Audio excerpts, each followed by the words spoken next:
much way to go before I throw my man out the door. Okay, hold on a second, Keisha. Just let me ask Ronald exactly what's going on, because it takes two to tango, and I need to hear his side of the story.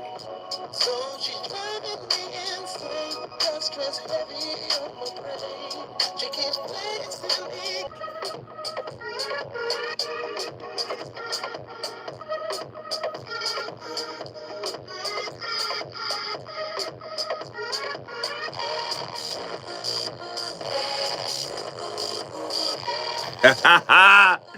Let's go.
But healthy relationships be boring sometimes.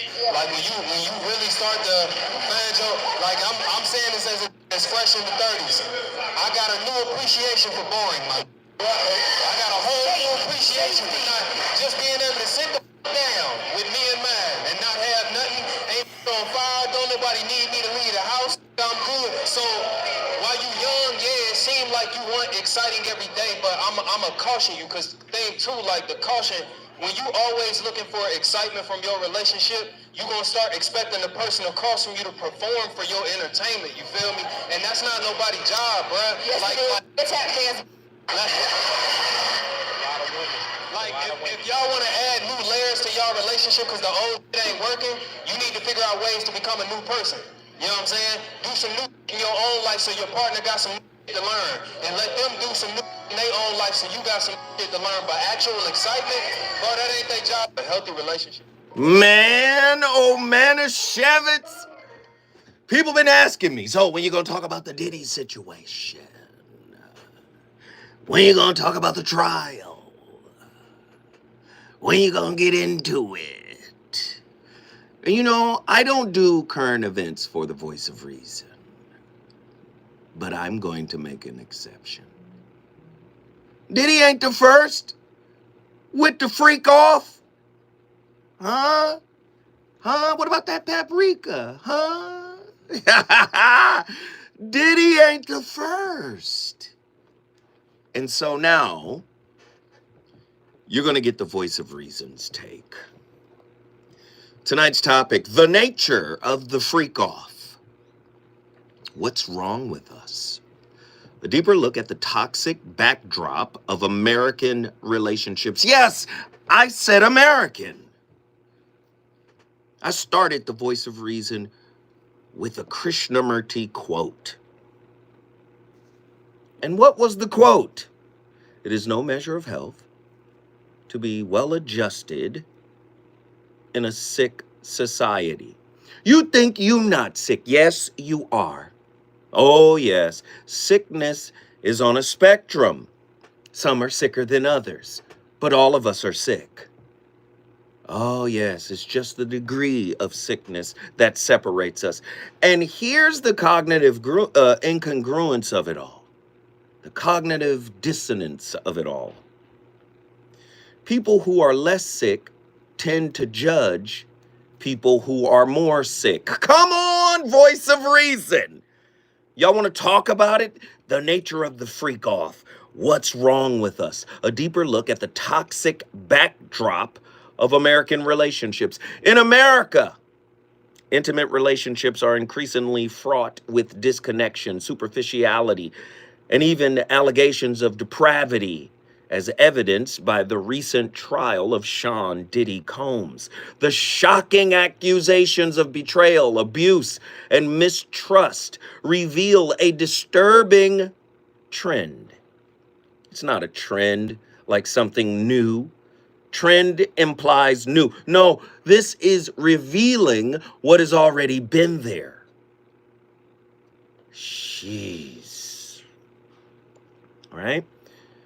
Within intimate relationships, reflecting a broader societal malaise where genuine emotional connection is compromised for personal gain. As technology facilitates fleeting interactions, the complexities of trust and commitment are further strained. Or philosophically speaking, the pursuit of self-fulfillment often eclipses shared journeys, while psychologically, the trauma of public scrutiny and personal betrayal perpetuates a cycle of avoidance.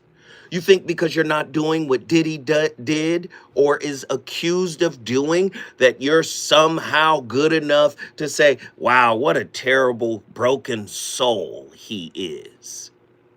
But when we peel the layers back on you, oh, yes, there's remnants of shadow, right? Unrequited shadow, right? There's remnants of unhealed processes still operating within you.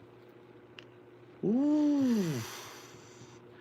Metaphysically speaking, this dissonance reflects an existential crisis, revealing a deep yearning for meaningful connection. Spiritually, true love becomes diluted amid transactional dynamics, leaving many feeling lonely and unfulfilled, trapped in a cycle of yearning without authentic intimacy. The struggles within intimate relationships tend to be marked by abuse, manipulation, gaslighting, trauma bonding. And I'm speaking in general, right? Some banal is the key word here. Some, but not all. Do you understand? But I would argue a very few have reached this really authentic space of true love. Yes, they exist. People have healthy relationships out there. I'm not saying they don't exist, but what I'm saying is because it's Diddy and we get to look at it on the Instagram, on our phone, and on TikTok and on television, we think, oh, that's over there. No, that's in here. I know you don't want to hear it, right?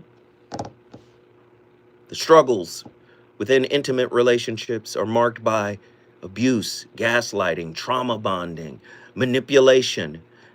But it serves as a mirror to our own, highlighting our own relationship intrapersonally, right? Highlighting the pervasive emptiness and dysfunction that can define modern intimacy in an increasingly fragmented society. For most of us, love is about getting something. It's not about giving. It's not about being. It's about stimulation. And maybe Diddy's stimulation is a little different from yours, but if you manipulate to get it, are you any different from Diddy? If you lie to yourself to keep it, if you chase when your soul says lean back, and you manipulate yourself into chasing what you know isn't good for you? Huh? Oh, here we go. The impact of individualism on relationship connection. Your psychological insight, individualism promotes self-focus, leading to disconnection. Your metaphysical insight, the balance of self and other is essential for true intimacy. What is self and other? I'm okay, they're okay, right? I know me, and I understand and respect them. Self and other. Whew. Spiritual insight, authentic connections, nurture the spirit. Self-absorption stifles it. Are we not seeing this in the media right now? Studies show that Individualistic societies report lower relationship satisfaction. Technology, is it our friend or is it foe for modern relationships? Huh? Your psychological insight: increased screen time correlates with decreased emotional intimacy. Metaphysical insight: digital interactions lack the depth of face-to-face connection. Your spiritual insight: genuine communication fosters soul connections that technology cannot duplicate, let alone replace. Research indicates heightened loneliness in heavy social media users. Huh? Social media is the yellow brick road. This is how we learn how to compare ourselves. This is how we learn how to covet what others have.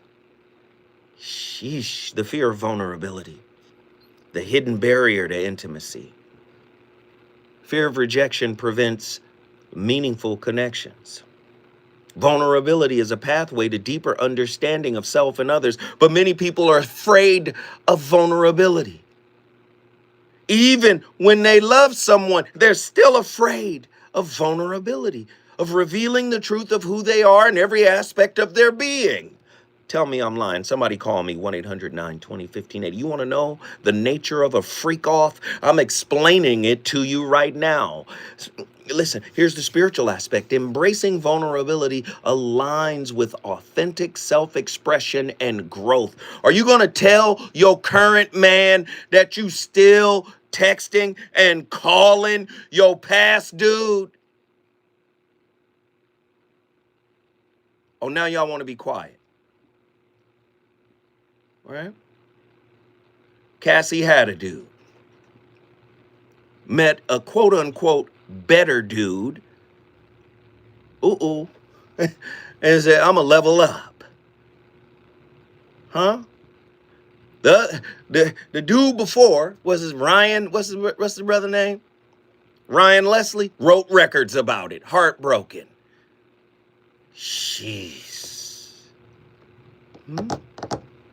Toxic society.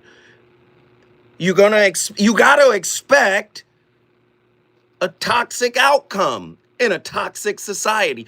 We got people here that have a certain level of elitism because they are not as toxic. You still toxic though. Well, I might not be Diddy toxic. How many other brothers have been accused, or people have been accused? Right? We're hearing somebody, we just heard Smokey Robinson. And these are all alleged. These are all alleged. But think about it. It's coming out now. Right?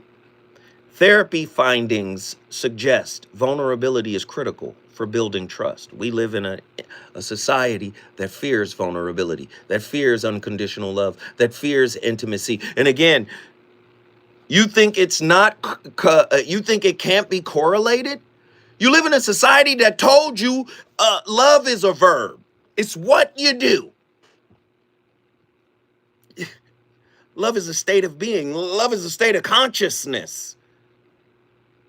No. It's what you do that bonds me to you. You want to know how I freak off? Listen, you want to know how it comes about? Romantic ideals versus reality. The cultural disconnect. Unrealistic romantic notions set up couples for disappointment. Disillusionment can lead to deeper existential questioning. True love transcends ideals and embraces imperfections, which ultimately foster growth. No, I can't live with your imperfections. Surveys reveals that couples often struggle with mismatched expectations.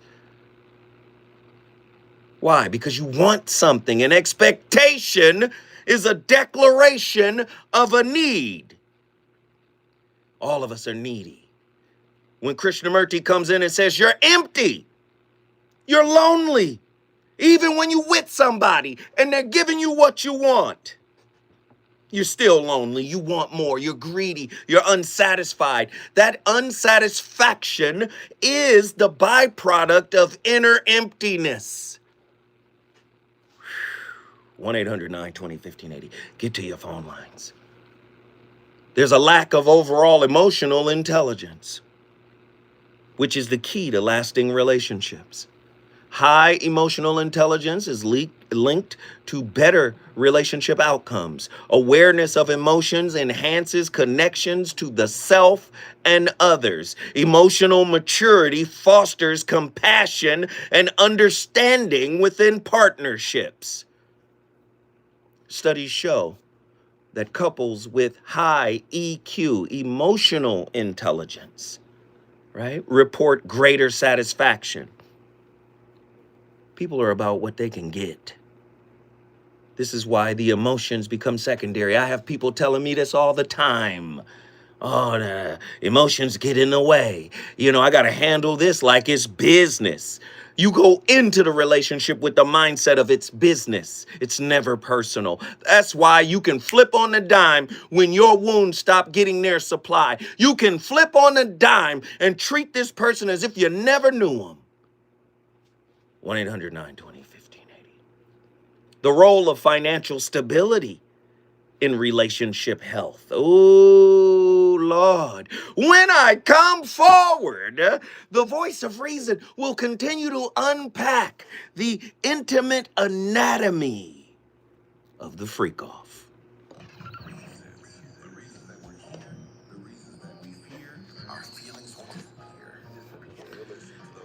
What we on? We cooking?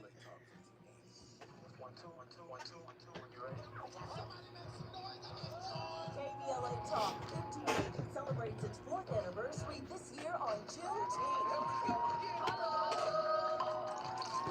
Hard to believe 4 years has gone by so fast. Oh my God! But here we are, still standing, still loving and serving our people as best we can. Everybody hit that like button. To celebrate our 4th anniversary, we have 4 big events, and you're invited to all of them. Everybody hit that like button. There's no reason to not hit the like button. It is free. For the second consecutive year, It's free. Climate Justice plus Black Health Symposium. Tavis Smiley will moderate an all-star panel of thinkers and influencers as we continue our vitally important climate Hey, justice don't work. play. Don't play. It should happen now. You're invited to join us as we If you don't want to hit the like button, you can leave. I love you. I want you to get this good game. I want you to get this information. But if you can't participate, you don't have to stay. 1580 Pulse will be there. On Saturday, June 21st, there are 2 big events you're invited to attend. I can't wait to hear it. This year, KBLA Talk 1580 continues its annual partnership with the Empowerment. You're right, Truemonger. Community celebration and dialogue to Absolutely free to hit the like button. Its theme is resilience in the face of chaos. Hey, King Joseph, appreciate that like. I appreciate the 33 people that have hit the like, but it's only 45 people in here. I got 74,000 subscribers. YouTube already got me shadow banned, even on a clean show like this. And you're invited to So I'm just asking y'all, hit that like button. events are free, but seating is limited, so you must register in advance at our KBLA 1580. Welcome in. What's your city? Let's do the city roll call. I want to shout out everybody's city. We would love to celebrate. What up, Sheena? We're KBLA Talk 1580. King Joseph. Yo, I met you at the RZA event in Compton. Welcome in, King. What up, Earl? Excuse me. Tampa, Florida. What up? Virgin Islands, St. Croix. What up? Cincinnati. What up? Denver, Colorado. What up? If I could tell y'all what's really cracking for your brother Zoe, I can't do it because I talk too much. You guys would understand just how important you are. You. Mountain View, Hawaii is in the building. Los Angeles is in the building. LA, what up? I don't think y'all understand just how important you guys are. Pensacola, Florida is in the building.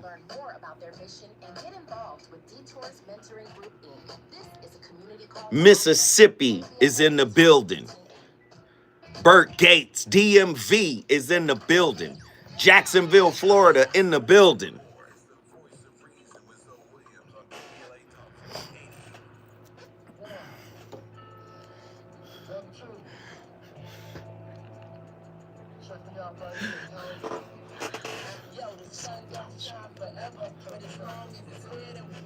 Shine together. Oh, you know, do it better.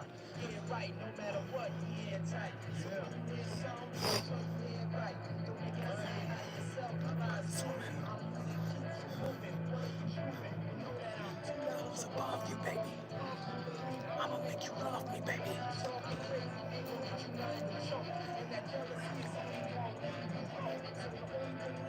It's God for these cats. You're too hard for these cats.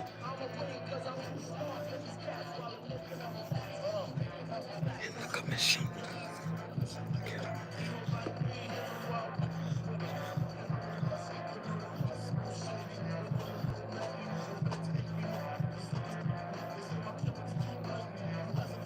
I'm in your mama crib.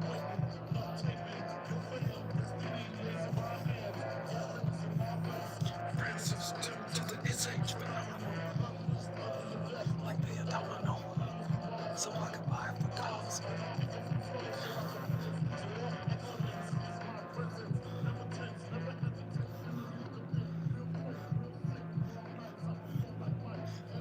Jason, Jackson, action. Didn't kill us. Get the bus.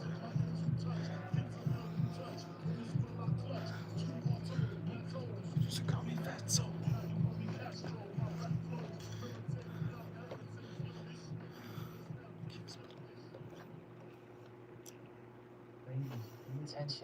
A man calling you baby means nothing. A man moving in your house means nothing. A man calling you his woman means nothing. A man giving you a baby means nothing.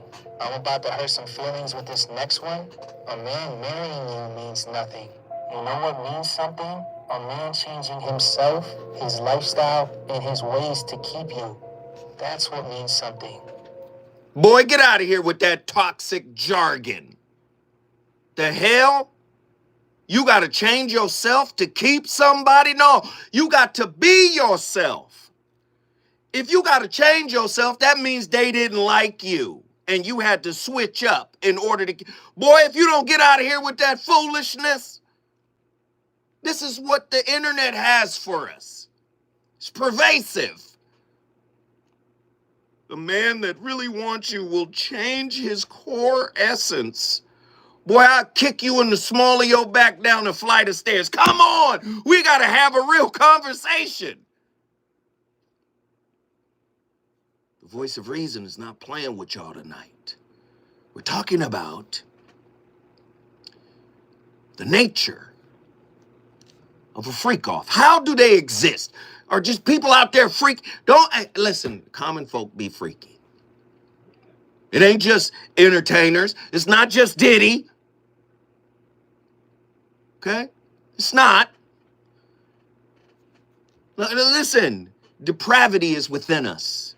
And y'all want to front and act all high and mighty, and you on the toxic spectrum. You're on the dysfunctional spectrum. This is why we talk about spiritual bypassing. Spiritual bypassing is toxic positivity for spirituality. Oh, I can quote some spiritual quotes. I can quote some Bible. I can quote some Jesus. But when we really get down to it, you toxic too, holy roller. Andy has a thought. It was our need for sex.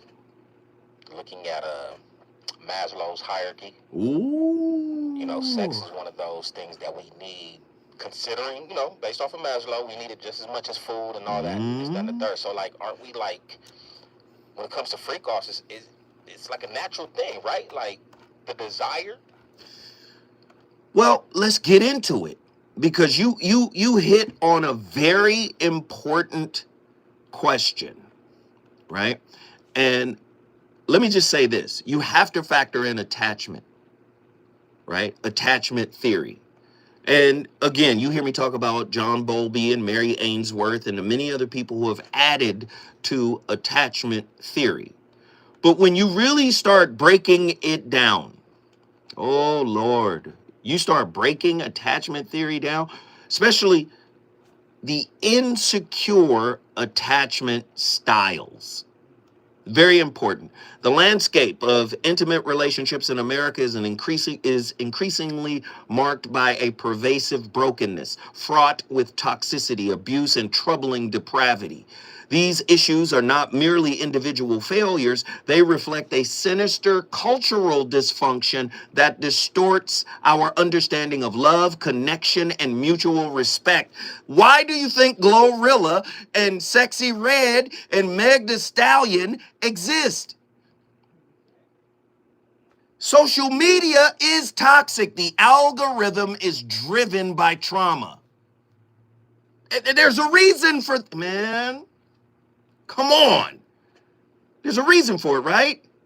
As we unpack these dynamics, it becomes evident that intimacy has devolved into a transactional exchange rather than a sacred union meant to comfort our shadow selves and heal unhealed patterns from childhood. This society's decay echoes Jiddu Krishnamurti's assertion that it is no measure of health to be well adjusted to a profoundly sick society. In this context, our relationships entrenched in manipulation and superficiality refer or reveal a deeper malaise calling for urgent examination.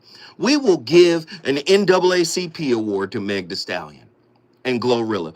I remember the Trumpet Awards had meaning associated. Why? When we come forward, the voice of reason will continue to cook.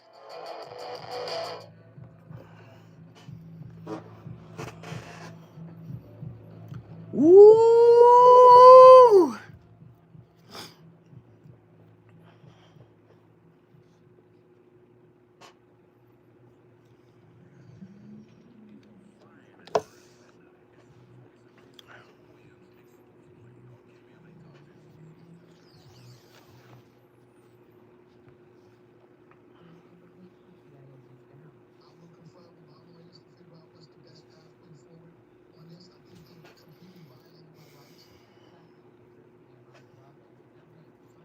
Yo, yo, yo, everybody hit. Thank you. Those likes are popping. We got 45 people in here. We got 45 likes. I thank you. I thank you. I thank you. I thank you. I thank you. I thank you. And listen, if you feel moved or compelled, inclined to support the channel, please support the channel. There's a $sign down there at the bottom of the chat. We usually ask for like a $5 tip. Tip the show, tip the host.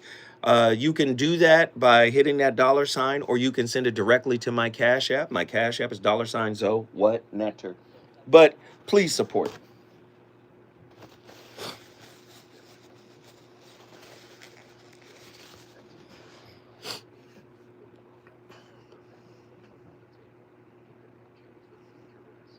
Hey, True Monger, keep it off safety. Keep pop, pop, pop, pop, pop, pop, pop. 3 from heaven. Thank you for subbing. Thank you for subbing. That's another way to support. Subscribe, subscribe, subscribe. Share it. Let people know. I thought Eddie shot Della's pinky toe. Here we go.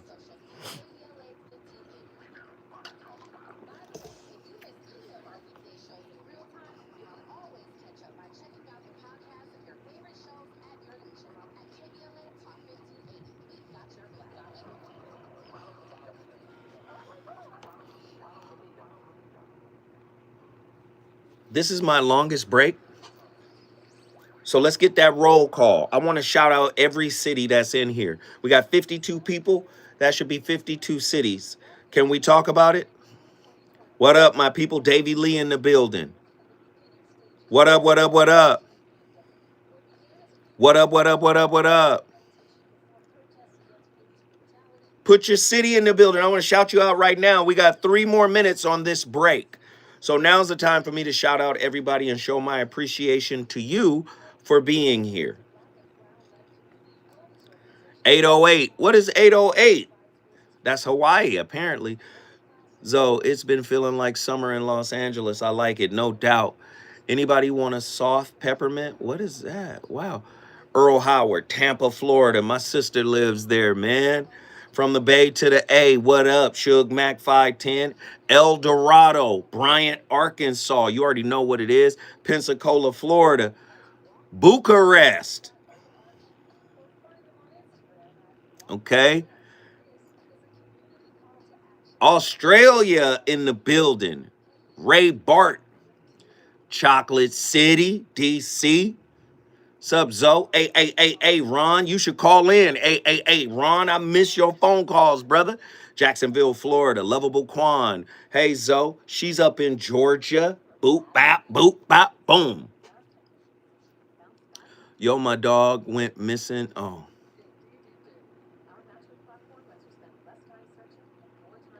VOR Worldwide. You already know what it is. I want to shout everybody out. Let me shout you out. Please keep the city roll call going. Please keep hitting the like button. Let's go. Yeah, I saw that. Thank you for snatching him up out of here.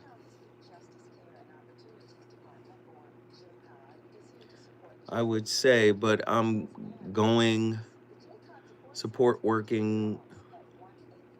Okay, David.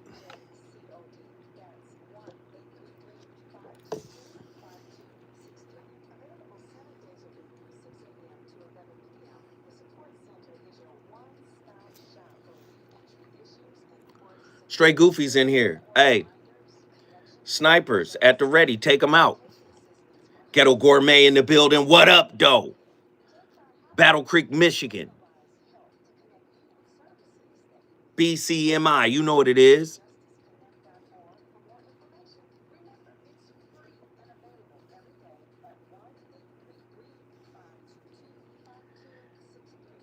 If you're learning, can you support by hitting the super chat or Zoe's Cash App, Zoe what, Netter, or the super chat? Thank you. Featuring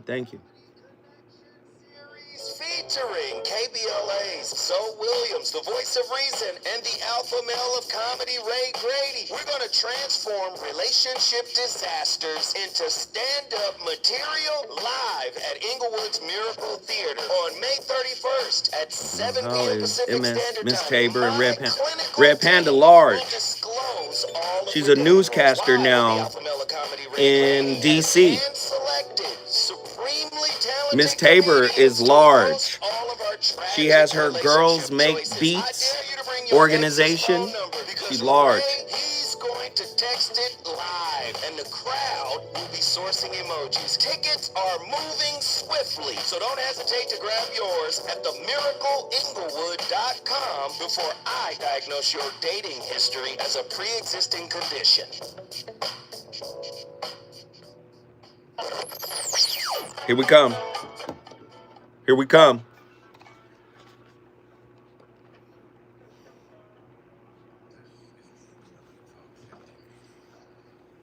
Coming back live.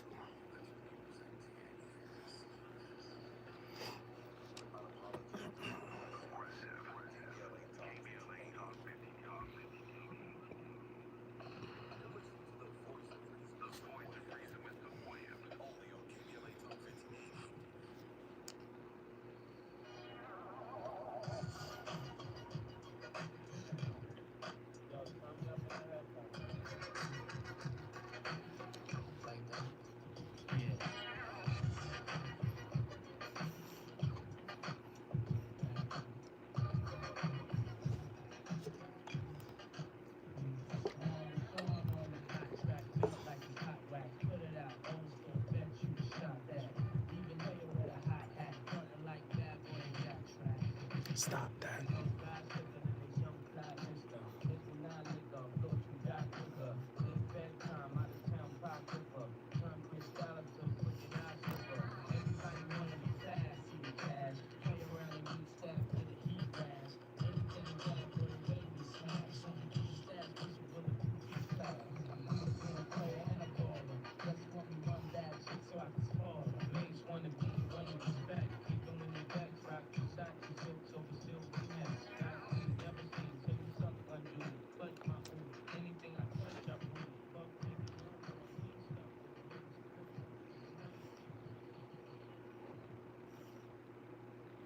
Well, you like women.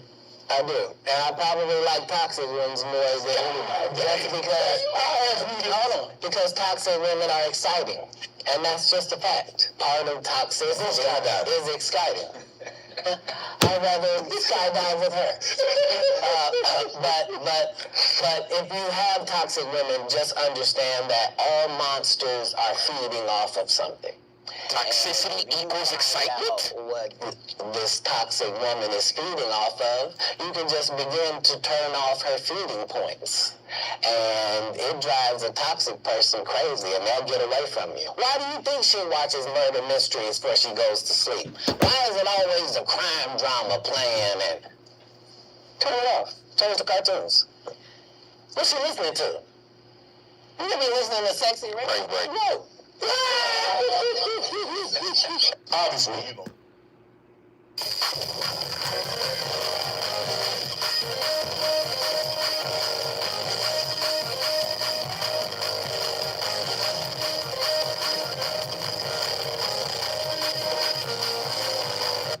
Cat Williams, 2024, he said it. Let me tell you something.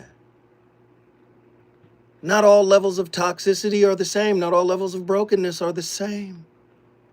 What I do know is in American culture, the black male toxic version of it all gets full media coverage as if it was the Democratic National Convention or the Republican National Convention. It gets national coverage from Bill Cosby, Michael Jackson, Mike Tyson. They get the highest level of coverage.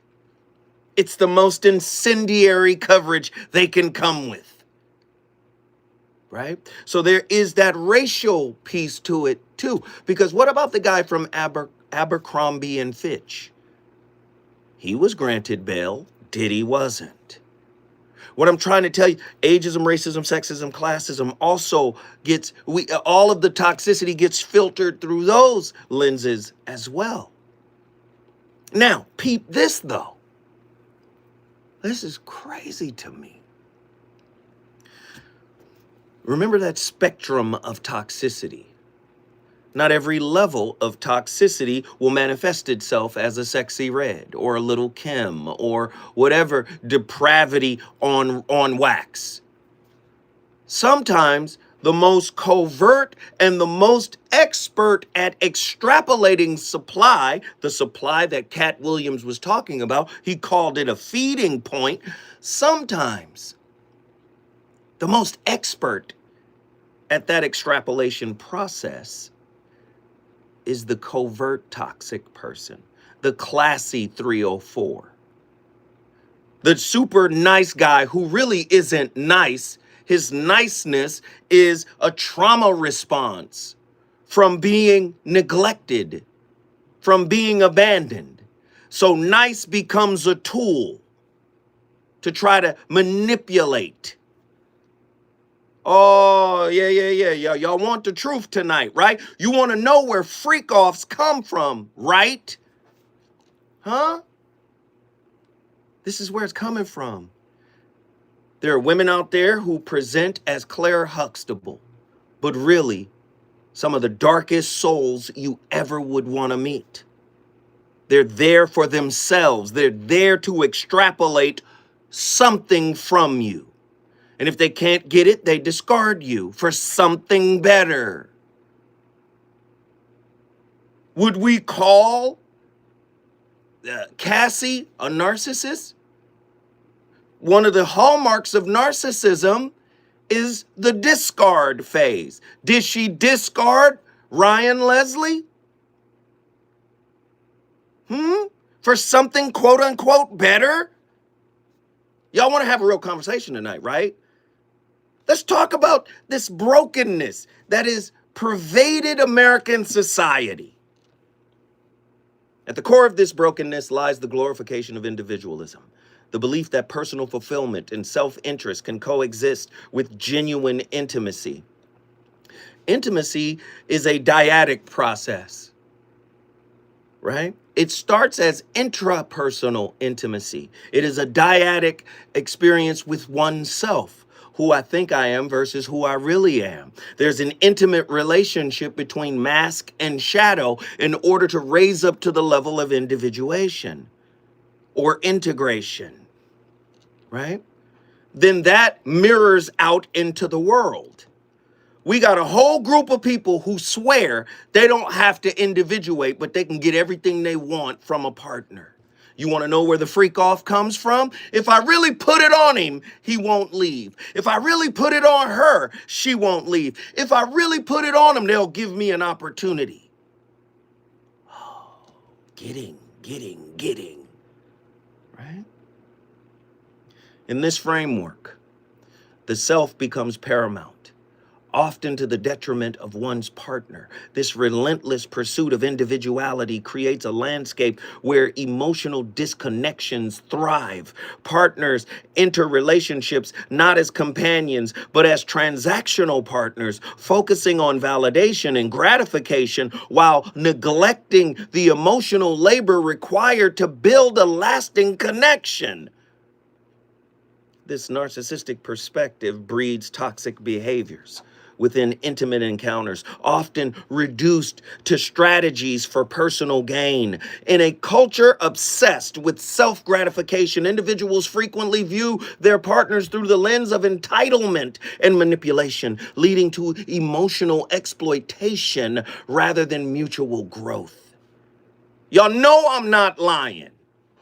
I told you, relationship is a spiritual temple where the holy book contains the pages of your truth.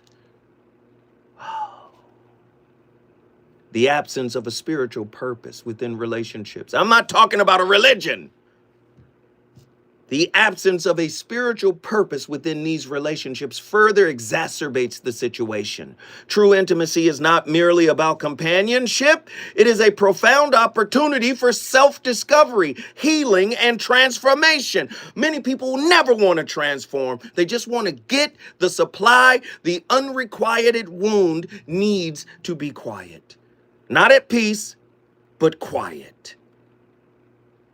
Instead of confronting their own selves, their shadow selves, the unacknowledged, often painful aspects of their personalities, individuals resort to superficial interactions that avoid the hard work of facing their issues. This results in a cycle where unresolved traumas from childhood manifest as repeated dysfunctional patterns in adult relationships. Rather than serving as a sanctuary for healing and growth, relationships become arenas for conflict, reinforcing the emotional scars that partners carry from relationship to relationship like a spiritual STI. The impact of this transactional mentality is intensified by the omnipresence of technology. They read a text message in the court today. Oh, I love it. Call me whenever there's a freak off. You want to know where freak offs are born? Tonight's topic, the anatomy of the freak off, the origin of the freak off. The digital age, while offering unprecedented opportunities for connections, fosters a superficial approach to intimate relationships, the interpersonal piece as well as the intrapersonal piece. Dating apps promote a culture of swipe left, swipe right, encouraging interactions that prioritize appearance over genuine connection, over genuine meaning. Emotional depth is sacrificed for instant gratification. Love becomes a verb. Do you see that? Love is a set of behaviors. Do you see? I can fake love in order to get what I'm really after, which is an opportunity to do my own thing. But I can't do my own thing if I don't have some security. So let me get with somebody that can offer security. Then I will perform intimacy. I will perform empathy. I will perform care. You want to know where the freak off comes from? Huh? You want to know where it comes from? In this climate, relationships become expendable. When intimacy demands vulnerability, many retreat to the safety of their screens, perpetuating a cycle of isolation and loneliness. When I come forward, if you think I'm done, you're absolutely wrong. Got you confused? Need some straight talk? This is where you get the unfiltered truth about love, relationships, and everything in between. He breaks down relationship dynamics with no-nonsense wisdom and practical advice that actually works. Tackling the questions. Hey, if y'all want to support this show in any way, you need to hear. please do so. The voice of reason with Phil Williams. If y'all want to support my channel in any way, please do so. If you're learning something, if you're getting something, if you're getting some insight, please support. KBLA Talk 1580. Families who are Hello from Puerto Rico. Hey, Callie, I got your Cash App earlier today. Thank you. Include the completion of a second autopsy, disclosure of preliminary findings, and a final autopsy report. A police-related death is when an individual is harmed by police officers using deadly force, which results in an individual's death. Police-related death includes in-custody deaths, including those that arise during contact with law enforcement officers during arrest, pursuit, booking, transport, or incarceration. The autopsy You guys quiet. team of board-certified pathologists on an autopsy request may be What do y'all think about tonight's topic? relationship with the victim, which may include the victim's spouse, partner, relative, close friend, or lawyer. To request a free second autopsy for a victim of police violence, please visit knowyourrightscamp.com. That's knowyourrightscamp.com. Then click on autopsy. What do y'all think about tonight's topic? I want to hear your thoughts. For victims of police violence, we say Ghetto Gourmet, yes sir. Nzinga. from KBLA Talk 15.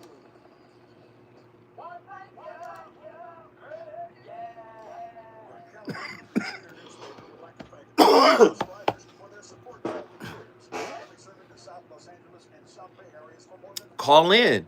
California Crusader is a multicultural, black-owned, educated newspaper that focuses on providing news with information to people in our community. We're constantly looking for ways to assist businesses in our community to connect with our subscribers. We provide Thank you guys for the likes. to promote your business without reasonable and affordable advertising rates. You can participate by suggesting, sharing, and submitting your stories on the California Crusader newspaper community share Facebook group page, or visit our website at cal-cruise-news.com. Jackie Mack, long time no see. So glad you were able to find your way back. On the top right corner of the homepage, or text CCN to So glad you were able to find your way back. And I ain't even gonna lie. That first hour, gone. subscribe today. Lena Blue for the Bail Project.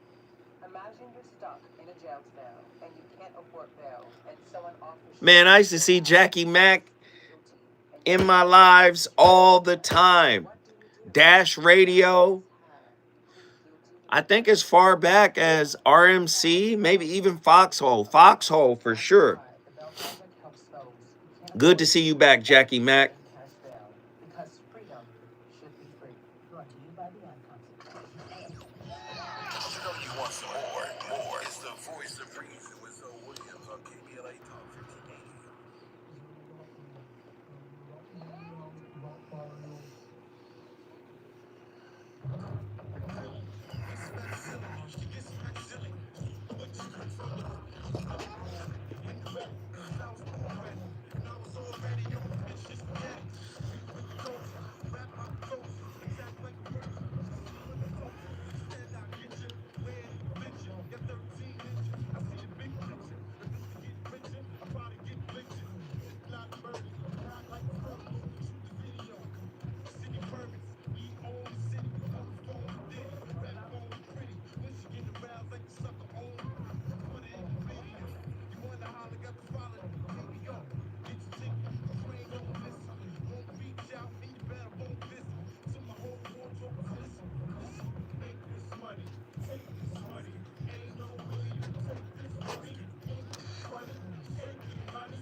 If he wanted to, he would. Doesn't always apply. It especially does not apply when it comes to the very early stages of dating, especially the process of asking you out on a date or asking for your number, and I'll tell you why. Please remember, just like you, men also have the fear of rejection, and oftentimes even to a higher extent. Because on average, since we ask more women out than we have been asked out, we have been rejected more times than you. Which means that sometimes that fear of rejection is even more embedded in us than in you. So a guy could genuinely be interested in getting to know you, but is too afraid to ask you out on a date. Now, that doesn't mean that I think it's a good idea for you to ask him out instead, but you can definitely start a simple conversation in order to break the ice, in order to remove that fear of rejection and see whether or not there's a genuine interest there. Yeah, some of what he's saying is true. I can't really argue. But we live in a society, a materialistic society, a capitalistic society that oftentimes makes your resources and your money more attractive than you are. And so women engage, some women, not all, some but all, some women engage in the trafficking of integrity. They will sell their integrity for safety, for provision. Man can't lead you to the front door of your shadow is not worth you being with. If he can't lead you, what you mean lead me? Yes, that's what a good partner is. They're your companion. They walk you to what matters.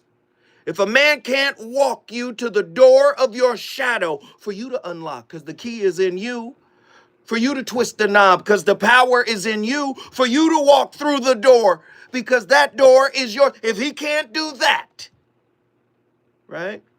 But he can provide you everything the world has to offer. You'll be filled with bathroom pics on your sink. You will be filled with pasta, pictures of pasta, pictures of sea bass.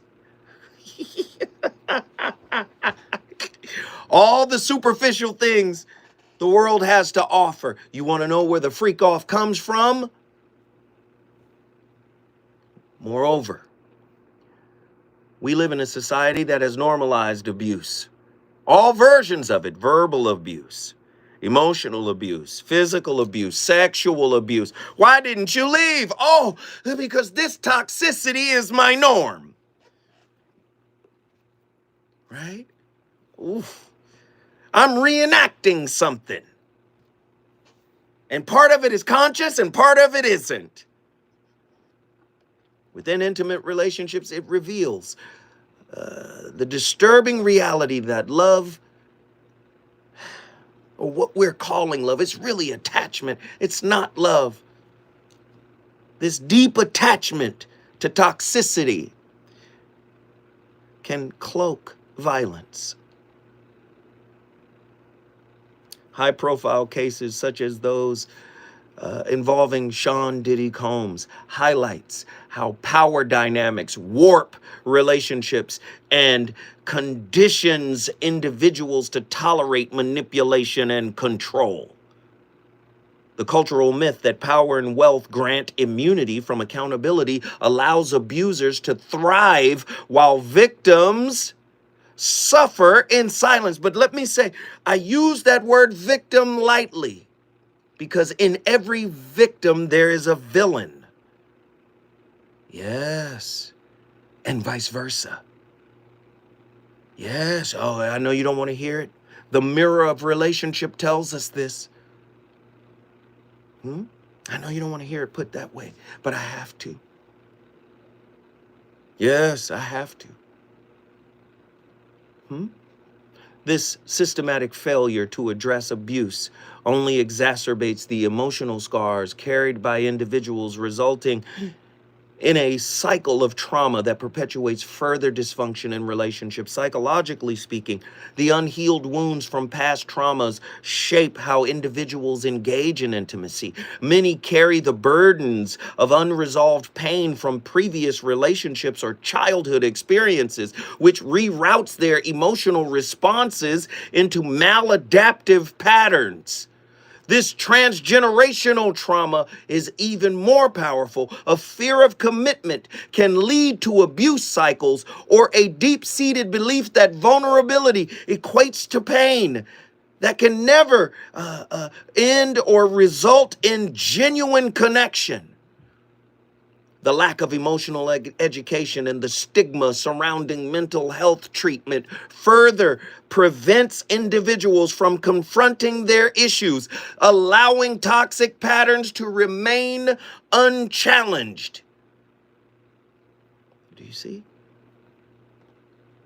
The voice of reason is upset with America. The voice of reason is upset with the fact that we don't understand that intimate relationship is a spiritual crucible that is designed to destroy what we patterned so that we can experience unconditional freedom. There can be no unconditional love unless there's unconditional freedom. If you're a prisoner of your pattern, you will perpetuate that pattern and project that pattern onto others. When I come forward, I'm going to the phone lines.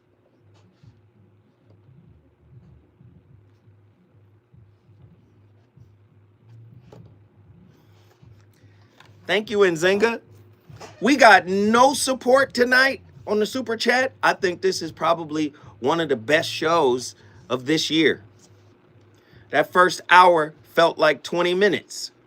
Am I lying? Y'all tell me, am I wrong? Did that first hour fly by? Did it feel like an hour to you? Maybe it felt like it to you. It didn't feel like it to me.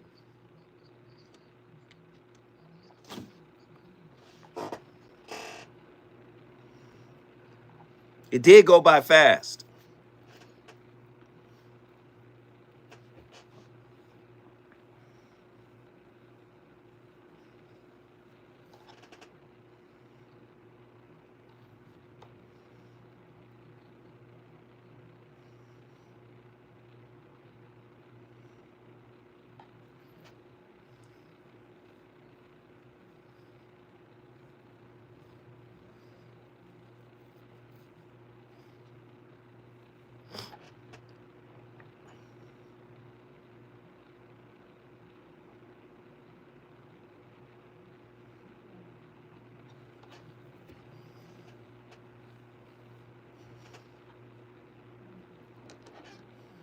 The world's largest rotating tram car. Explore over 50 miles of scenic trails in Y'all want to talk to your brother? I'm here. Y'all got any questions?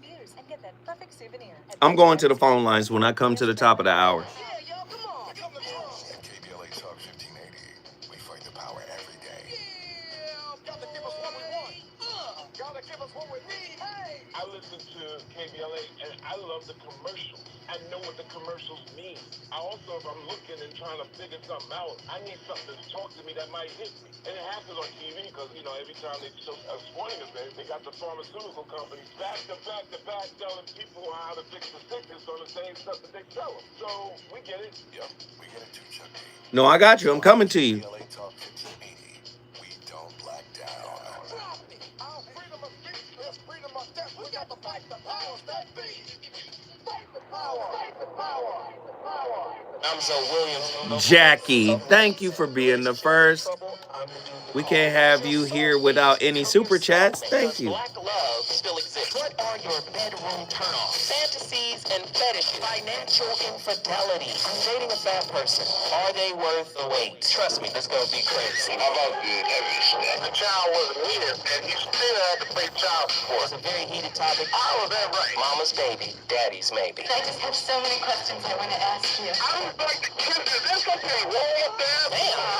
He told me he had a vasectomy. I'm pregnant. Betrayal has been committed. Hit you with a bad touch routine. How does he maintain train his composite. You like to want to pinch your lip. Why can't you open up, brother? I'm a karate man. Karate man rules on the inside. They don't show their weaknesses. Yeah. How do you make women so well? So William, Reason and accountability. the voice of reason. Is the cliche, if he wanted to, he would, true? It is absolutely false. I hate that. It is one of the many I hate. And here's the reason why I hate it. As human beings, we go through life experiences that make us cautious, that make us fearful, that cause us to doubt. It can create a level of hesitation, unwillingness to cross certain lines. So yes, a man could love a woman. He could be willing, but you have to find out what may be the blockage. I will apply that saying if a woman has let it be known to that man what she needs from him. For example, two people start dating and she's really big on communication. She wants to hear from him every single day. He's calling every few days. And some girlfriend says to her, well, if he wanted to, he would. And she runs with that and cuts him off because, well, clearly he must not be serious. But what you didn't know was the last girl he dated, when he called her every day, she felt like he was smothering her. So now he's scared to call every day because he doesn't know what you want. He doesn't want to come off. Nah, man. You're not going to make it cool to be scared. I'm sorry. Go to therapy, homie. If you scared, go to church. No disrespect to Stephen Speaks. I love his work. And what he's talking about is attachment theory. If the guy was anxious, preoccupied, and he leaned in the last time, right? John Bowlby, Mary Ainsworth, and others, et al., right? Right? Their attachment, insecure attachment styles. I leaned in, didn't get the result I wanted. So now I pull back because I'm scared I might run around. Go get some therapy, bro. Let's just, can we have a real talk? You want to know why freak-offs exist? Look up the sex life of APs. It is stated that APs, anxious preoccupied, according to the John Bowlby system of insecure attachment, really focus on their sex game because they're having sex to keep somebody. So they're trying to perform at peak level every single time. I'm going to get you off so I can get you on the hook. Oh, you didn't even know. Oh, you didn't know that, did you? Yeah, you want to know where the freak-offs come from. Zoe's talking about it tonight. Nobody's talking about it like this. They want to pick a side. Oh, he's a terrible person for doing that. Well, terrible people tend to be attracted to each other. Sheesh. I got callers. And I want to talk to them. What are your thoughts on tonight's topic? I want to know. We got callers from all over the country. Let's go to Nzinga, Pensacola, Florida. Nzinga, what are your thoughts on tonight's topic? Hello? Yes, Nzinga, you're on the air live. What are your thoughts on tonight's topic? I can't lie. This is like an emotional roller coaster between, people's think pieces, the comments. I'd be lying if I say, that boy, it didn't like paint my 20. The music, the fashion. He kind of ruled the airways. Mm-hmm. Yeah. In New York. So, this is to read all this stuff because, I grew up pre-social media. I grew up when if something happened, it might have been a little blurb. That thing that broke out at the Source Awards and, between Biggie and Pop Down, that was it. Mm-hmm. So now with the advent of social media, you have a front row seat to everything that kind of goes on. Mm-hmm. Like you said, he isn't the first one. But I do think he's like a part of like some insidious pattern that's been uncovered. Mm-hmm. Well, has it been uncovered? Because, Nzinga, didn't we all make What's my favorite word? Did we make that famous? Did we make that a hit? And something ain't, but with that other song, which I can't say because I just didn't realize it was so expensive. What about it ain't no fun if the Well, homies came? my aunt heard me listening to that, and she was like, because me and that Snoop Dogg tape was thick as thieves, and she heard that one day. She was like, what are you listening to? Right. I bought another one, but I had to be a little more covert how I listened to it. But, yeah, I mean, you know, and a lot of stuff was going on, like this, were they willful victims, you know, ignoring morals? Because you say safety, and sometimes the trade-off for me, when you look, is like fashion and furs. No, Money. but let me say this really quick because you just touched on something really important. People think consciously a person like, say, Cassie in that situation, being in the victim role, is consciously choosing to stay in a situation. But we would have to peel back her early upbringing to see what type of trauma she went through. Because oftentimes you're not choosing to stay because, oh, well, this is something I got to deal with in order to make. Sometimes there's a deep-seated traumatic hook there, right?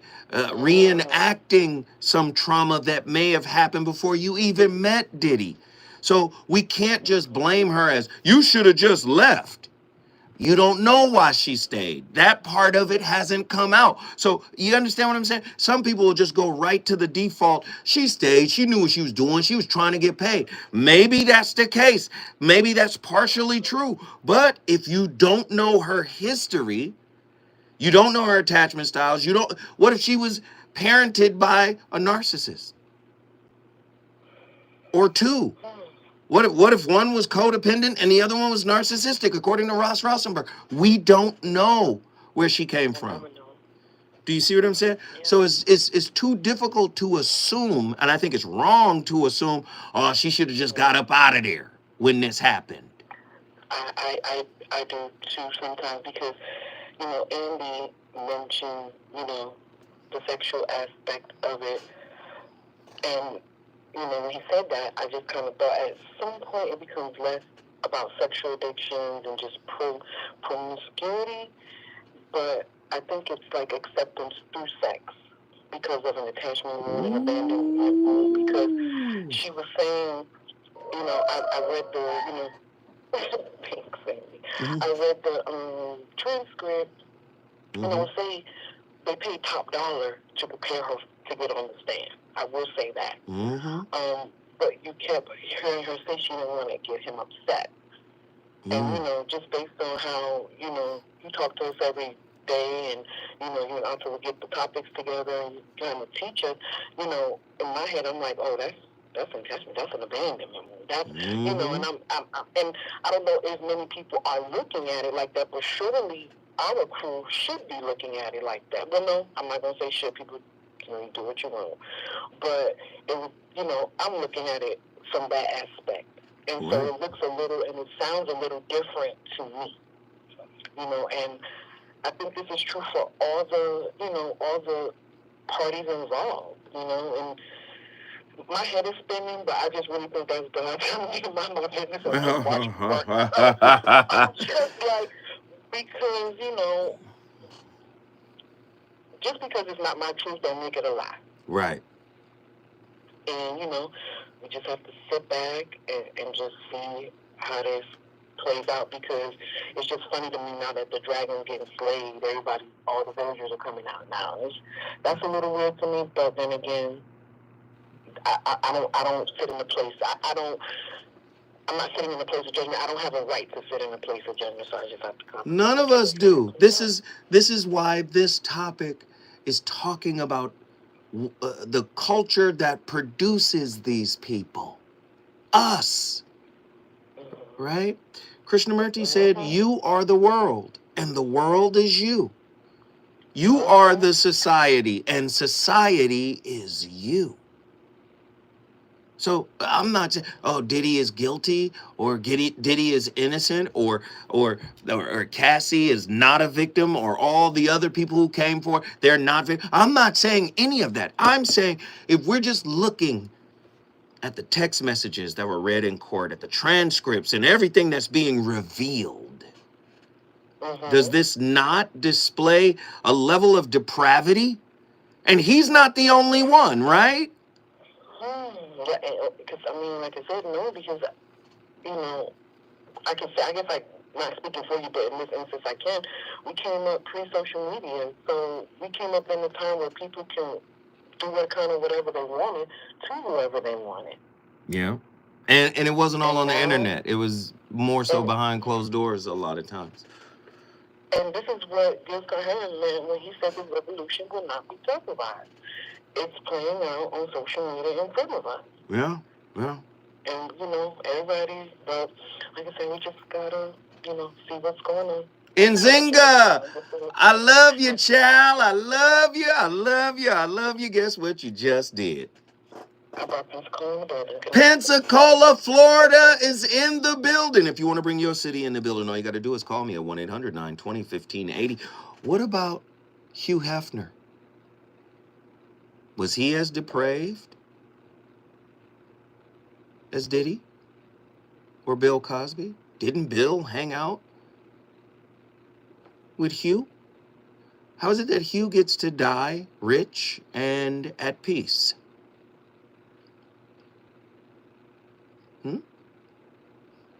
Yes,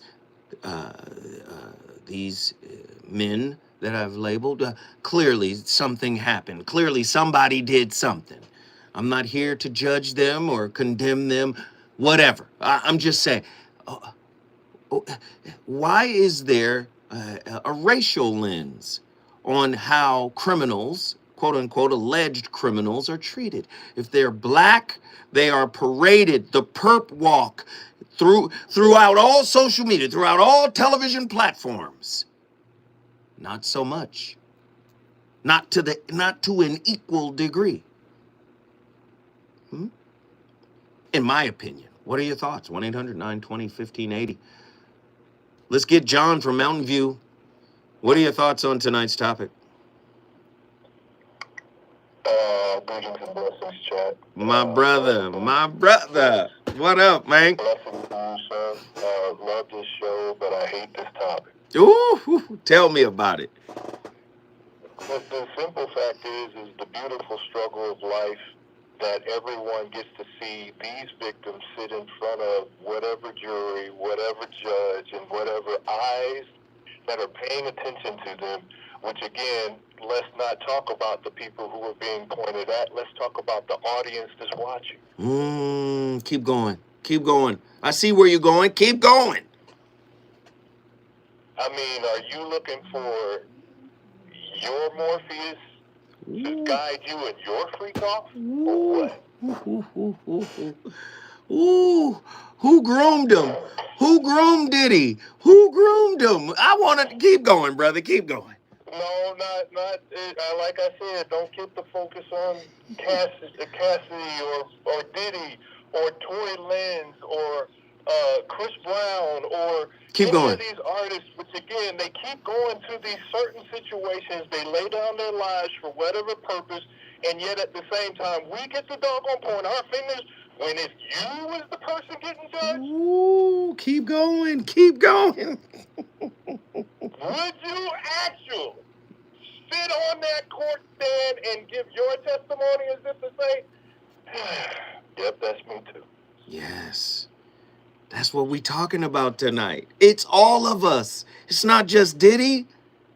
That's why I said we made, what's my favorite word? We made that famous. That, and for those of you who don't think you was prostituting yourself, how many flights did you pay for to have somebody come over? ooh. How many times did you leave the country to go find fun? Ooh, keep going. How many times did you sit at a liquor table, enjoy that drink, and don't know what happened after that? Ooh. You want to see how toxic American culture is, all you got to do is go on YouTube and watch Pop the Balloon. No, you don't. Keep going. You gotta waste your time with that. You could do that by looking at your own stuff in the Keep going. That's why I'm throwing them out there for you to knock them out the park. Keep going. The simple fact is the beautiful struggle of life. If you're picking and choosing your challenges, you're also picking and choosing your victimization. Wait, let's do it again. You're picking your victimization. I love it. But don't we learn how to be toxic from the housewives of Madagascar, the housewives of Iceland, the housewives of the Falkland Islands? Don't we learn our toxicity from there too? Love and hip hop. Don't we learn it from there? Victim, villain, and narcissist. Keep going. We're all of these. We're all of these people. Check your ego. Again, if I caught you at your failure, oops. What are you going to do about it? Oh, wait. I hear you now. So you telling me the programming mirrors the toxicity in our own home? This is why we're attracted to the programming in the first place, because it's familiar. The Bad Girls Club. You mean to tell me the toxicity that I enjoy in these shows, these platforms, really is mirroring the toxicity that was implanted in me from childhood? Is that what you're saying? And Kendrick Lamar said, turn the TV off. Man, stay right there. Don't go nowhere. When we come forward, the voice of reason, go keep cooking. Relationships. Got you confused? Need some straight talk? This is where you get the unfiltered truth about love, relationships, and everything in between. He breaks down relationship dynamics with no-nonsense wisdom and practical advice that actually works. Tackling the questions you're afraid to ask and giving you the answers you need to hear. Hey, we on fire tonight. The voice of reason with Phil Williams on KBLA Talk 1580.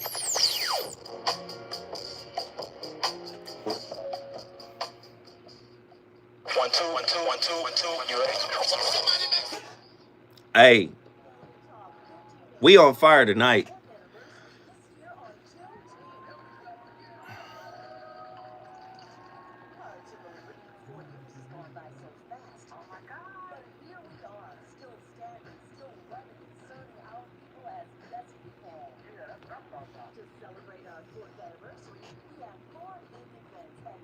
Your name is Sweaty Tryhard.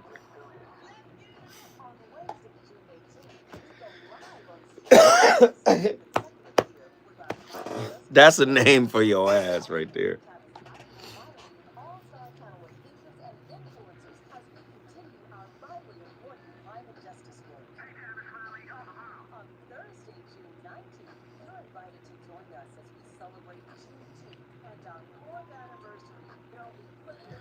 You look like Richard Weber from Grey's Anatomy. He's cool. I don't know who that is.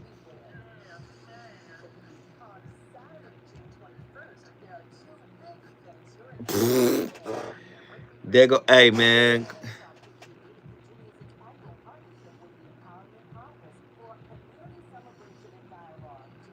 Tapped in here wildin'. She said bullseye.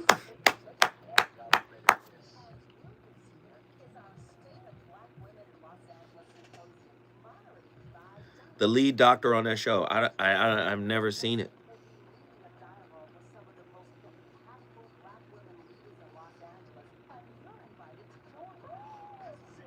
I don't know. Yeah, I don't know nothing about that.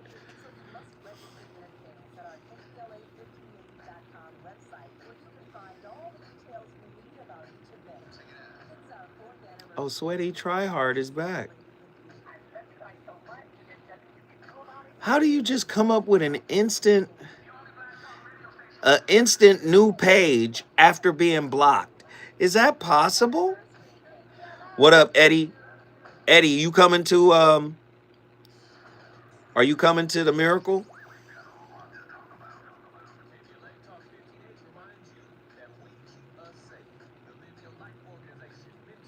I hope so. I hope you got your ticket.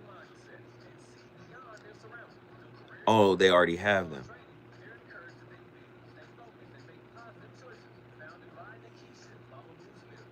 They probably got like 20 pages. Oh, I see.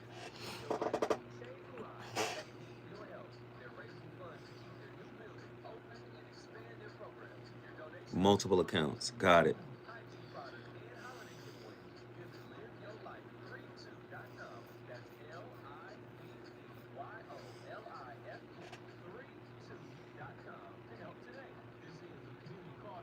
I'll give you that, King Joseph.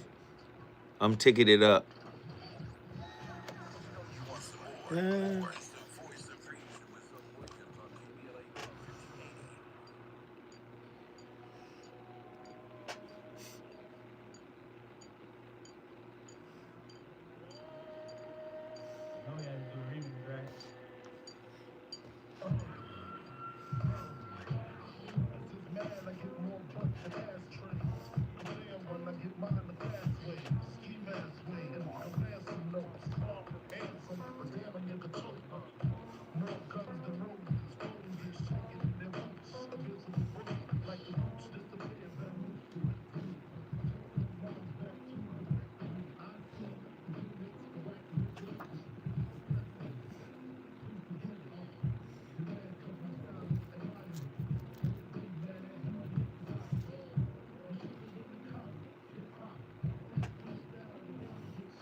So, when you catch people by surprise and they don't have the time to put on a fake smile, I often tell people to do this.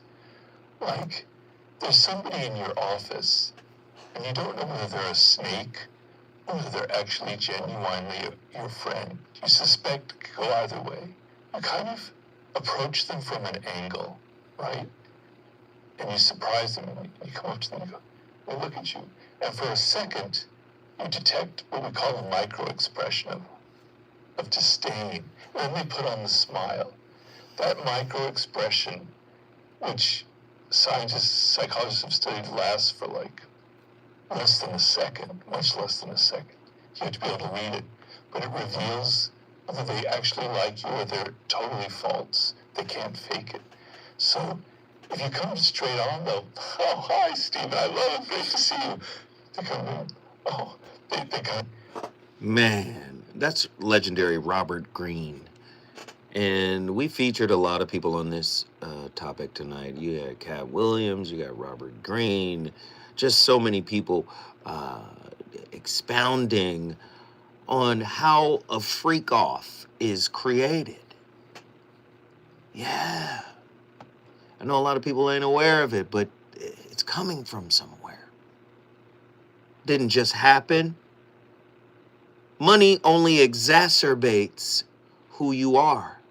And if you're unhealed and you refuse to go on the healing journey, healing just means acceptance, individuation. Accept who you are, right?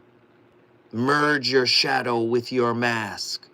This is who I am. Healing is acceptance. Do you see? Most people don't accept themselves, so they try to control others.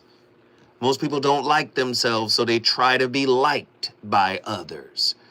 Most people don't validate themselves, so they try to get validation from others. Do you see what I'm saying? Most people are living with deep shame and guilt and dissatisfaction with who they are and where they are in life. So they must be inauthentic in the world. And they fake it until they make it. And making it just means acquiring something. It doesn't mean being what you acquire. They get meaning from what they get. They didn't walk into the situation with meaning. Jesus was broke, but the most meaningful human being on planet Earth. Come on. He trying to tell you how to be meaningful, and your meaning comes from getting.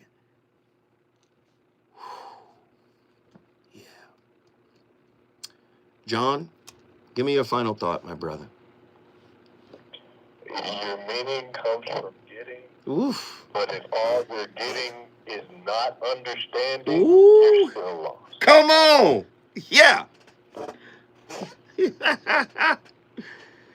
Ooh. Let me testify a little bit, because again, I do miss Black Rock. Come on. Rest in peace, my brother. I miss Black Rock. Yes. His song "Whoa" was something moving to me. Man. That song you just played a moment ago. Yeah. Again, the song that almost didn't happen because of pride, arrogance, and people in each other's way. Which again, both of the doggone people on that album are both dead. Mm. Why? Mm. We haven't even got to the bottom of that yet. But Right. nonetheless, and since we're talking about dying, haven't you died yourself yet? Come on. Mm-hmm. I mean, for those of us who are actually trying to put in this work, get these self-wins, and make what history that's supposed to be rewritten at this point in some of our lives, yeah, you can pick up the torch late or you can pick it up early. It's on you. Right. But again, once you pick up the torch, there's no way of putting it down. Come on. Come on. And if you do put it down, that means you're that sick. Nah, man. I got you. Hey, listen, bro. Let me just say, man, whenever you call, man, it's refreshing, it's enlightening, and you give us a perspective that many people just don't have a grasp of. And I just want to say, man, I appreciate you for always calling in and up-leveling the conversation, man. You hear me? I do, sir. Again, have your own island experience like I have. I got You'll you. be rearranged. Yes, sir. Guess what? Wait, guess what you just did? Mountain View is in the house. Blessings to all. Love you too, big bro. Yes, sir. Mountain View is in the building. Listen, when we come forward, we got to hear, whoa, Black Rob. All right, then.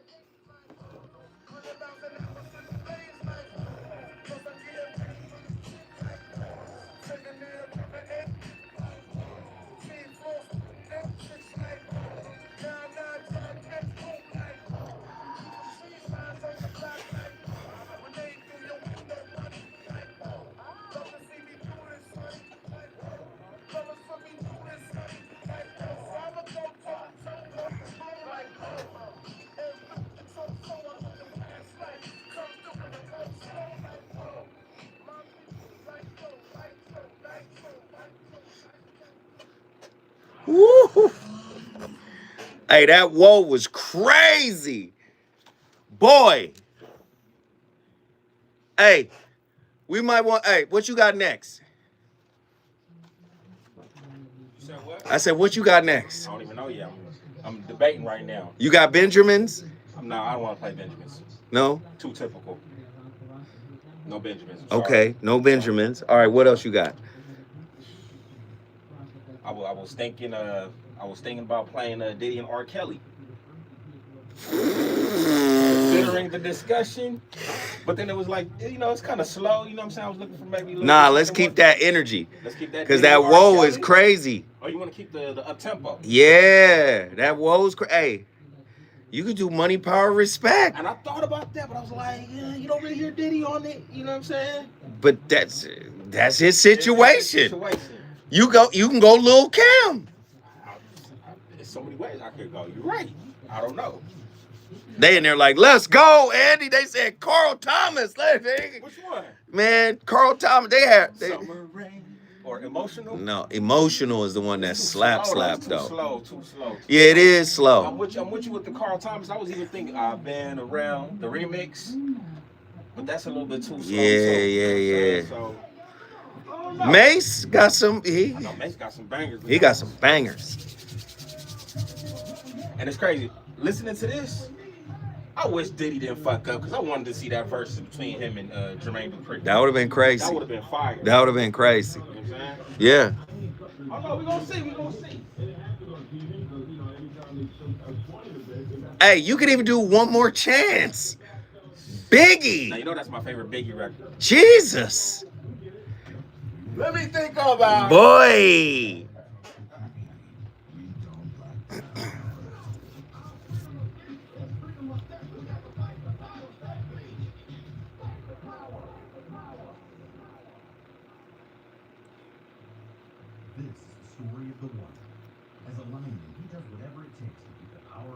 More money, more problems. Andy don't want to play those. More money, more problems is crazy.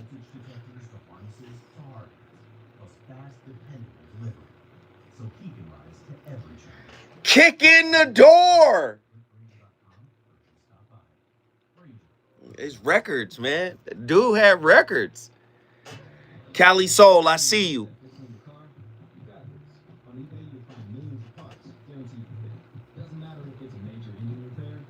You up, Cali? Play Super Cat. We got records. I'm appalled. As good as this show was, we only got one super chat. One super chat for $4.99. I'm thankful. Our girl, Jackie Mack, ain't been in here in months. Popped right in and said, nah, we can't let you go down like that. Please, I'm asking you guys, support the channel. Drop a 5 spot if you're enjoying the content, the perspective, the insight. If you're enjoying it and it's good game and it's giving you contextual understanding for what's going on in your world, support the channel. Support your brother. There's ways to do it. You can hit the like button. You can hit the share button. You can super chat, which is the $ down at the bottom of the chat, or you can send it directly to my Cash App. But support the channel nonetheless. Can you guys do that for me?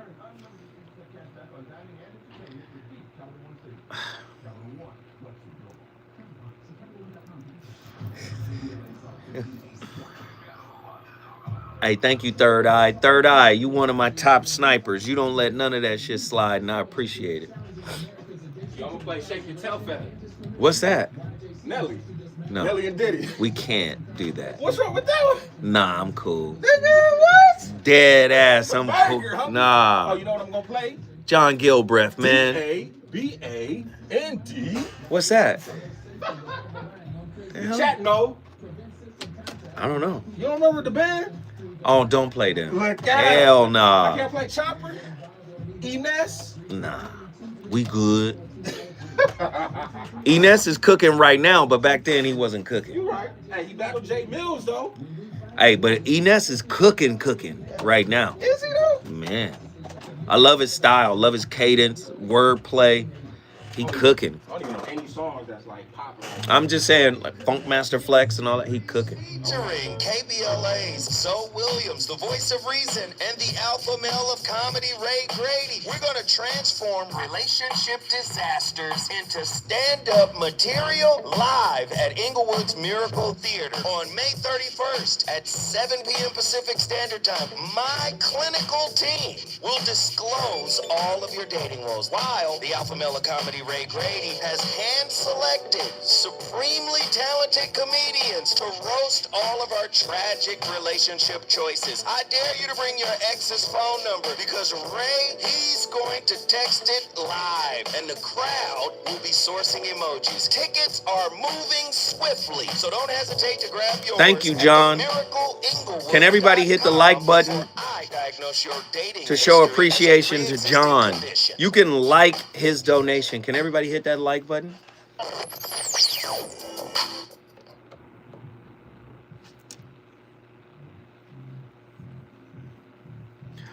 Hey, hate me now. Hate me now, Nas. Woo! Hey, especially now. Hey!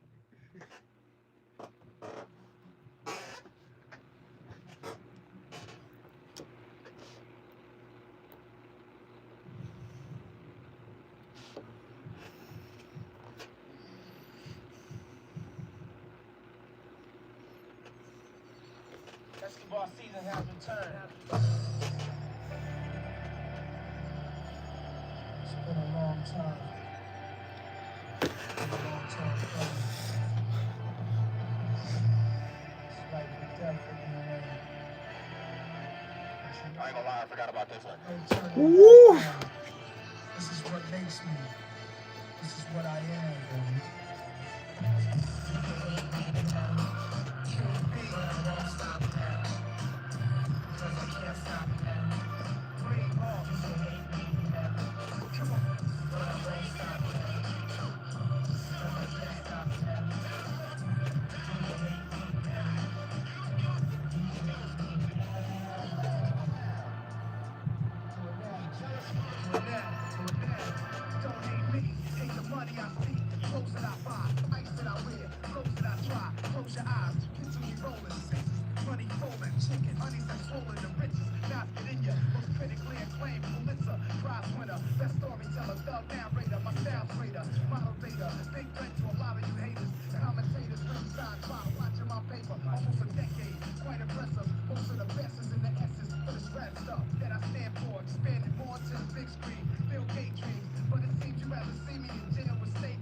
And this is why those bad guys will love bomb you. Because I'm hoping that you fall in love with me before you see who I truly am. In the process, I'm so skilled in getting you to feel like my growth is your responsibility. I'm gonna cry and let you know how wrong all those other people did me. And how everybody left me because nobody saw my value. How I encountered toxic woman after toxic woman that just took from me, took advantage of my goodness. And that's why I'm jaded. But all that's a lie. I was the villain the whole time. But I need you to promise me how you not like those other women. How you never gonna leave me. And how you understand that me loving you is gonna be difficult based off of what all those other women put me through. So when I fuck up, you're not gonna blame me. You're gonna blame all those other women. It is genius. When I stumble in this relationship, when I don't show up, when I don't match energy, you gonna give me more of a leash because I told you how they hurt me. And the reason I can't trust you is because of them, not because of me. And you're gonna believe that shit, ain't you? You don't think these men who have been... That boy cooking with rarefied grapeseed oil. But the inverse of it is true. He spoke of love bombing. But when you show up authentically to an unhealed person, you are the threat. You don't represent their norm.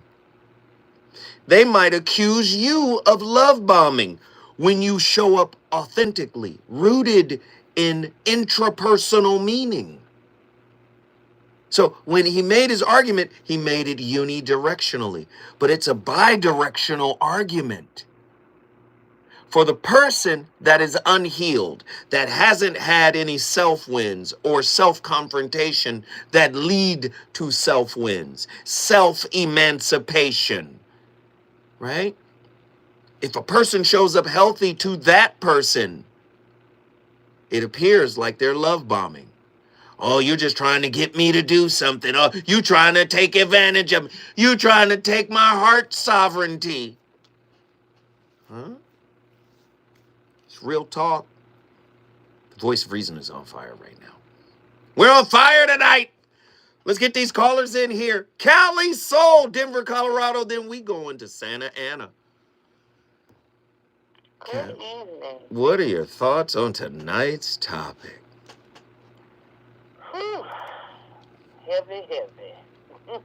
I didn't feel like playing tonight. I wanted to end the week on a bonfire. That's all. Good job, sir. Thank you. Good job. You're welcome. Thank you, ma'am. I appreciate it. Absolutely, sir. So this society that we're existing in is like a nasty minstrel show. Ooh. And it plays on your emotions, specifically your negative emotions, your fearful emotion. You want to be a part of it. You want to be accepted. You want to be up under this person, seen with this person, seen doing this, seen doing that. And with a lot of these folks from the community, the perp walk is real because since you want so badly to be a part of the minstrel show, they're like, yeah, come on in here. You done made enough money. Sure, we'll give you the appearance of buying your seat at this table. Come in here and act the fool. Do whatever you want to do. Matter of fact, do what we do. Let me show you how to do it. Mm. And then when you do it, we're going to make sure that when it comes time for a sacrificial lamb to get slaughtered, Mm. it ain't going to be us who running the minstrel show that's going to Wow. the slaughterhouse. Wow. It's going to be all of you who wanted so badly to play. Mm-hmm. Your insecurities that you want to play. You want to come on over here? Yeah, come on. Come Right. on. Right. And they will slaughter you. And that same behavior you do project it on other weak people that just want to play. Mm-hmm. And then that's how they fall victim. Mm-hmm. Man. Callie, I love you. I can't wait to see you in 2 weeks. You're gonna be there. So man, when I see you, I'm giving you a hug for sure. So just be ready. Be ready for the hug, Callie. It's coming. Yes, sir. Yes, sir. Yes, sir. You know, So- that's all we got is And so I just want to ask, guess what you just did? I brought Denver in the building. Denver, Colorado is in the building. If you want to bring your city in the building, all you got to do is call me at 1-800-920-1580. But let me say this. Man, y'all got to get on ticket sales. Y'all got to help me sell out the Miracle. We need a massive boost. My relationship roundtable with Ray Grady is going to be incredible. We put a lot of time, energy, and effort into producing it. And y'all got to go buy the tickets. LA, Leimert Park, Pasadena, San Bernardino, Hawthorne, Inglewood, Watts, Compton. Where y'all at? All you got to do is go to themiracleinglewood.com and get your ticket for the Comedy and Conversation series put together by myself, Zoe Williams, the voice of reason, and the alpha male of comedy, Ray Grady. I promise you it's going to be an unforgettable night of insight as well as laughter. Just go there right now, themiracleinglewood.com, hit events, click on events, and scroll down to the date. 2 weeks from now, it's May 15th. This is May 31st. Get there now. The voice of reason shall return with more fire. Is it good to you? More Voice of Reason with Zoe Williams when we come forward. This is Joe Cordell of Cordell and Cordell.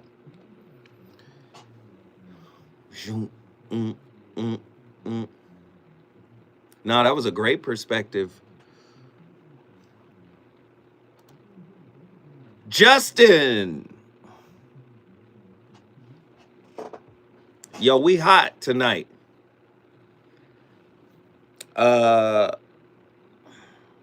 John Gilbreth, once again, thank you, bro.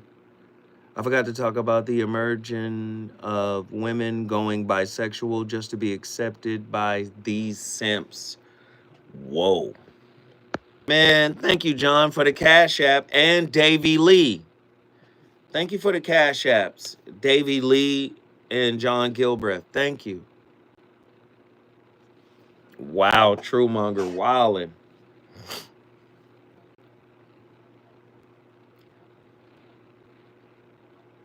Herschel, thank you, brother. You've been in the background today watching and listening. I hope you enjoyed today's show, bro. Thank you, Herschel. We appreciate the support. Thank you. You're our third super chat of the night. We appreciate it. You've come at a great time. Zoe looked like a 1990s black film director. I do, right?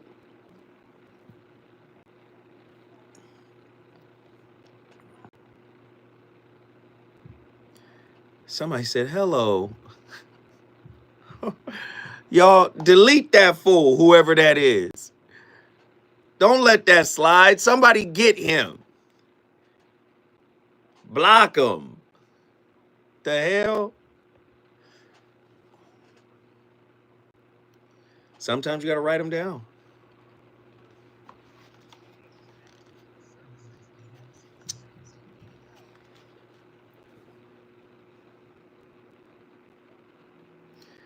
Hey, Andy, money, power, respect? Come on.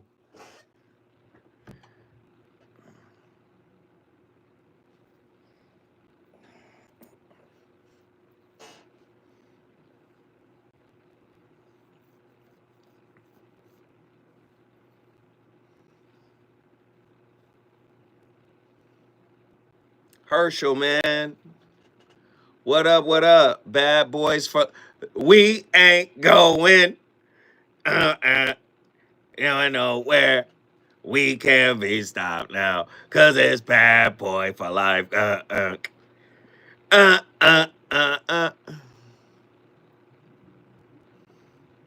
song was lit.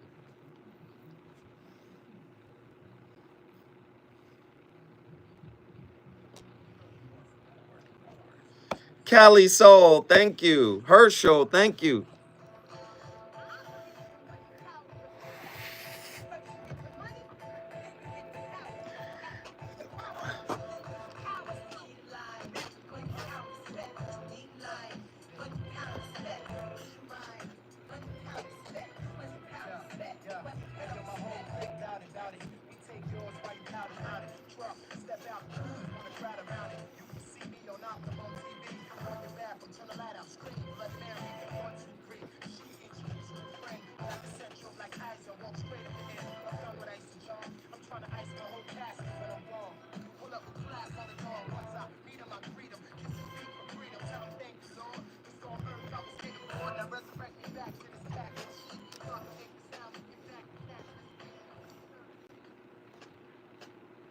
Hi, I'm Dr. Tracy Marks, a psychiatrist, and I make mental health education videos.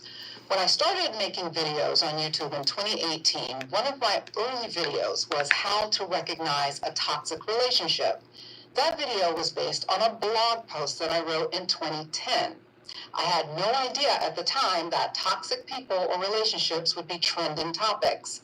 At the time I made the video, I was focused on the person on the receiving end of these behaviors and how they could recognize and deal with them.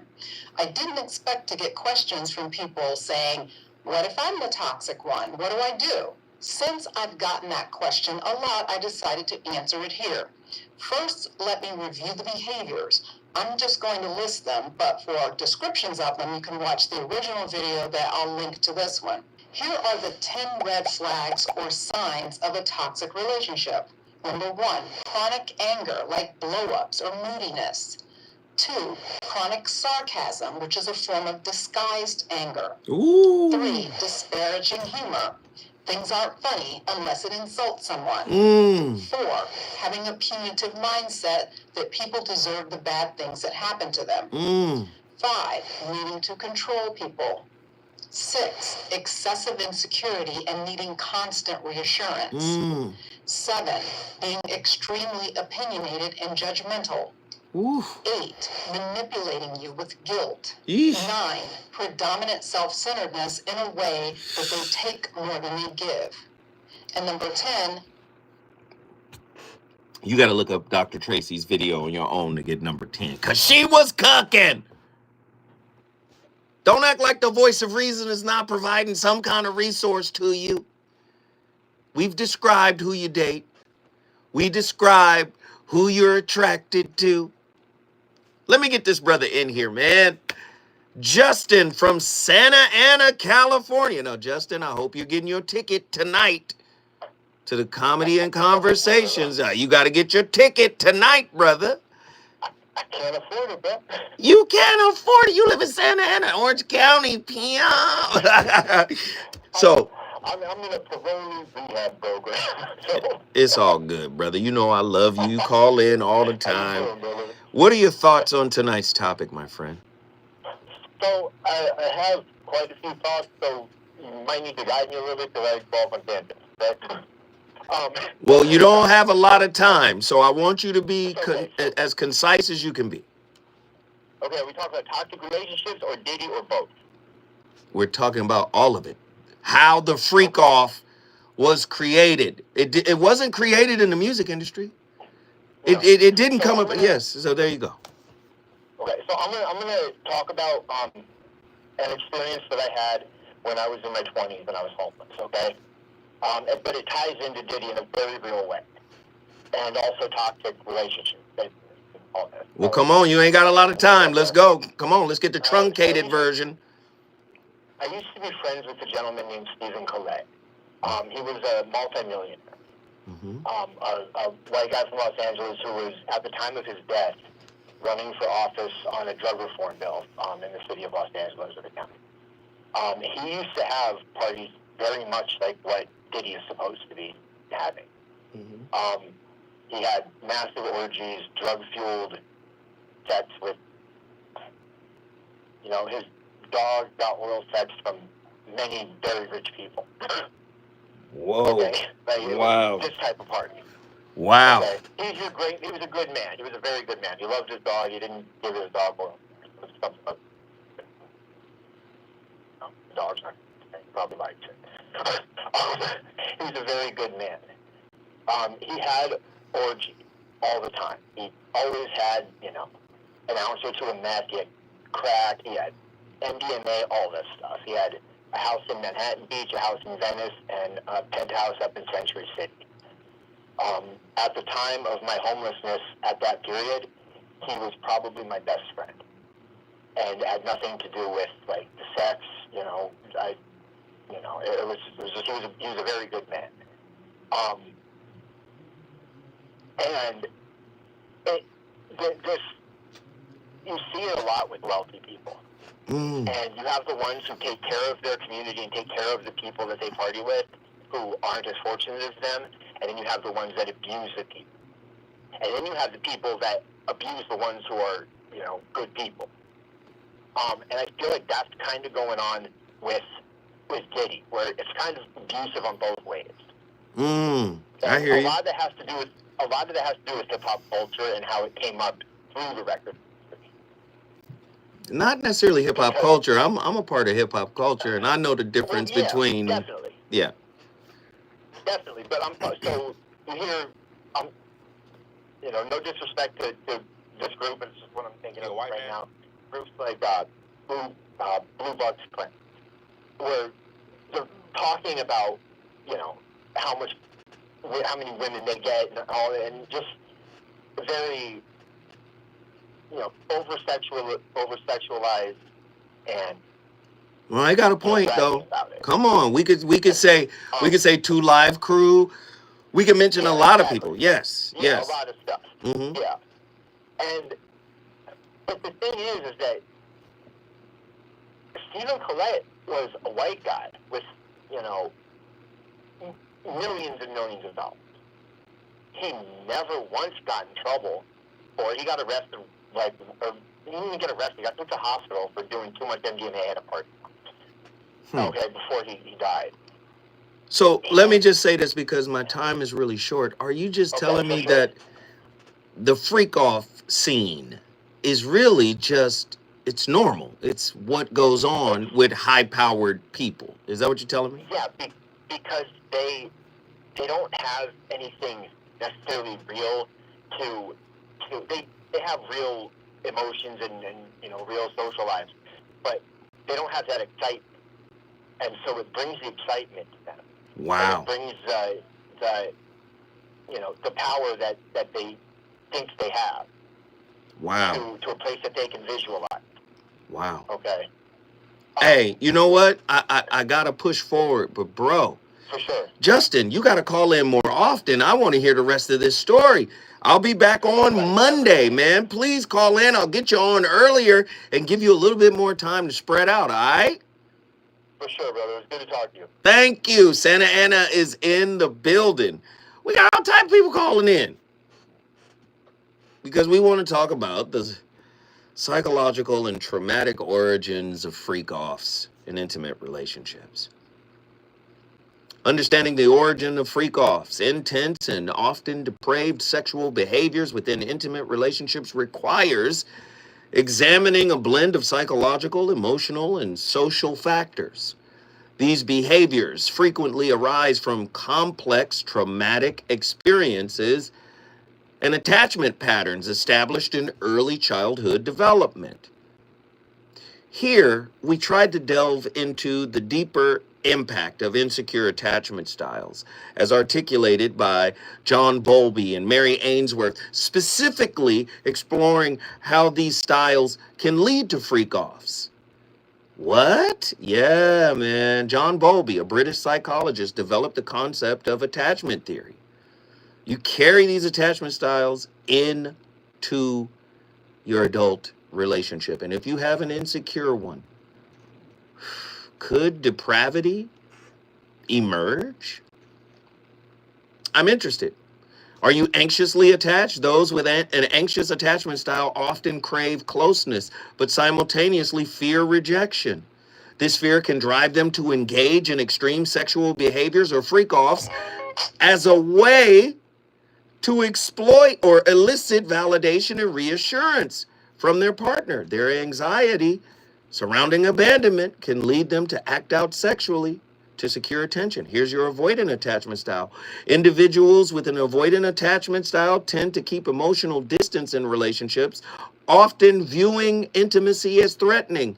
Their discomfort with closeness can lead them to engage in freak-offs to maintain an illusion of control while avoiding deeper emotional. I'm going to give you some to keep you at bay. You going to feel it. Woo, the thrill of depraved acts may provide a superficial sense of intimacy without vulnerability that true closeness requires. Listen, I started the conversation, man. It's really up to you to finish it. The Voice of Reason on Complete Fire. I'll be back next week. You already know, with a whole trough of fire topics. Deuces!